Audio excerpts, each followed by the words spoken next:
So this is my new watch. Looks pretty good, yeah? Yeah, I think. Quite nice from that angle. But there's one problem. As you can see, the strap is way too big. So I'm going to need to adjust it. For a mere $3.99 and free delivery, I can get something to adjust the bracelet on this watch. Now, I am by no means a jeweler, but the way I usually judge is by pinching the strap and seeing how many links I need to take out. In this case, 4. I wouldn't like to tell you this is the best way of doing it, but it's definitely a way that seems to work for me. The strap does taper, so I will have to make sure that I take out the links which are the same size. Right, so here it has arrived, and goodness, it does look pretty cheap and nasty, I must admit. Although to my surprise, it's actually made of solid metal, and it seems pretty robust. Maybe things aren't as bad as I first thought. It also comes with 3 extra pins, although I'm assuming that means it's expecting the first one to break. Well, let's give this a go. I mean, after all, what's the worst that could happen? So what I want to do is I want to remove 2 links from each side, so 4 in total, but to keep the clasp in the middle. You'll notice that one side you'll see what looks a little bit like a screw head, and on the other side you'll see what looks like a pinhole. You need to push from the side that looks like the pinhole towards the side that looks like the screw head.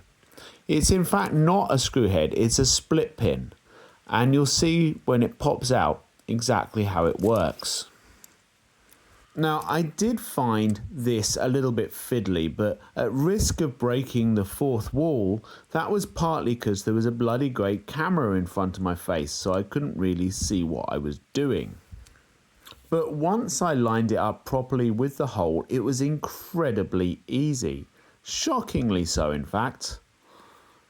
So as you can see, it's pushed the pin out, and I'll just unscrew, and hopefully I'll be able to pull it out. Oh yes, very easy, just with my fingers. I don't need a pair of pliers or anything. That's great. So I'll keep that safe. Now I just need to do the same thing again so that I can remove the links. I kind of feel like I'm an old hand now, an expert, shall we say. Well, maybe not an expert. For some reason, this time it doesn't go so well. I feel like I'm doing exactly the same thing, but as I screw from one side, you'll see the pin starts to bend and nothing pops out of the other side. Okay, time to reverse and see what I've done wrong. Now this is pretty annoying because I'm reversing the mechanism and unscrewing, but it's leaving the pin stuck in the watch. Luckily, it was pretty easy to pull out, so I got another chance to do it right, and this time it worked pretty easily, just like the first time. Maybe I'm getting the hang of this. Oh no, I'm not. It's pulling out again. I wonder if I'd bought one more expensive than $3.99, it might have worked a bit better, but it's worked well enough. Now I can simply put the bracelet back together by pushing the pin in. I'm hoping I can do this just with my bare hands, but let's see how that goes. Right, so it just needs something a little bit harder to push it with. I know. Alright, this tool seems to have it all. Let's give it a go. Maybe push a bit harder. Yes.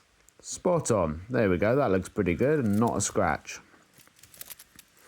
So hopefully this will now fit me correctly and I'll be able to look the bee's knees wearing my new watch.